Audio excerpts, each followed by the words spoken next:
here at the Bill Waller Craft Center, and today I'm going to be talking with Kit White. She's a printmaker, and you get to see some of her work here. There's a lot of things happening. I'll just give you a quick scan, and then, oh look, this is a favorite of mine. I always have my favorites. Then we're going to just ease on down the road. Kit? I'm Emily. I'm Kit. Hi. Hi. She's best to ask the question. So, talk to me, ladies. Talk to me. Kit, when did you start doing this? First came across printmaking, I'm going to say in college.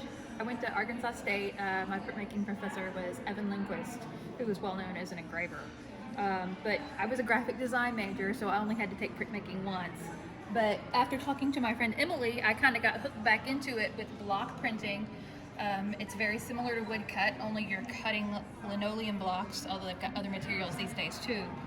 And whatever you cut out stays the paper, and whatever is raised up here gets the ink.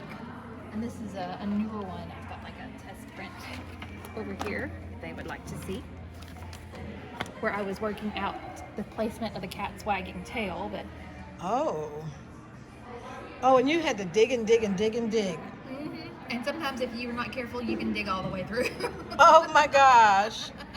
And this one is subliminal. It's not so profound. This one isn't. These are older blocks, but I bring them up to show people as samples. Okay. And because these have become so old, I can't print these anymore. But that's the one thing with traditional linoleum, is that it does get brittle after time. And so, is all of this printmaking? I want to understand what I'm looking at. Yeah, most of what you're seeing here is printmaking, because this is like giant rubber stamp almost that I've put onto paper, or thin pieces of wood in this case. And original design. I just take a drawing and then figure out, okay, I'm going to put this on this block and carve. What am I going to carve out? What am I not going to carve out? It's extremes of contrast, black and white, or whatever ink color. Extremes of contrast, extremes of thoughtfulness, of being conscious of what's really going to work and give you the image that you want. Yeah, this is not the organic stuff like when I do my mixed media, where I can just let the piece become whatever it does and grow. These require thought, because once I carve it out, it's gone. It's gone. It's gone. And it's hard to correct. Yeah, this is definitely a place where if you're gonna make a mistake, it's better be a happy accident. So talk to me about this material here. This is by Speedball. I think this is the Speedy carve. They also have one called Easy Carve. That's another color, but it's, as you can see by the thing, very flexible. It carves like butter when you get the tools. And this is an example of some of the cutters. These are ones like Speedball makes, and these little blades are interchangeable. You can undo the screw and take them out. That's and change what we use for our cuticles. Cuticle cutters. Well, these have like more like knife blades. I wouldn't use these on my cuticles. It would hurt. That's another thing with if you ever look at somebody who's been doing wood cuts and linoleum blocks, look at their hands. You're going to see scars from where slip. These are sharp, not pointy knives. This is an example of one of the more it's like a Swiss-made one, where it's like, yes, I have this one in a finer point, but you can get the bigger ones. That's permanently this way, and so I have to keep it sharp a certain way. And this is an interesting rainbow type design here. That's one of my mixed media pieces. Rhonda suggested I put at least one or two of my mixed media pieces out here, just to bring in some color. I'm going to try to jury in for my mixed media coming up in July, but right now I'm juried in for the blocks. And do you teach others how to do this? I've done a couple of workshops on it. I'm looking forward to doing some more. Emily and I have been brainstorming about, doing a class together, hopefully up here at the Craftsmen Guild, so that we can show some people how to do this, whether they want to do that from the beginning or if they've got a little bit of art skill already and they want to try something on the more serious side. I'd like to know about that block there, the thick block. This here. That's another one of my mixed media pieces. I like robots. Did you carve into the wood, or tell me what's going on there? No, this one is mostly, I start on the mixed media, I start with like a paper on like a panel. So I have like different pages from books or whatever on there, and then I start painting and drawing on top of it. Okay. So very different process. This one's painted. Mm-hmm. Okay. But with these, I just love how I never know how. It's like once I get it done, it's like such a feeling of like, oh my gosh, it turned out. Caveat: when you're printmaking with text at this sort of method, you have to do it mirrored backwards, and it's a very common mistake among us printmakers to forget that until the very last, and we go to print.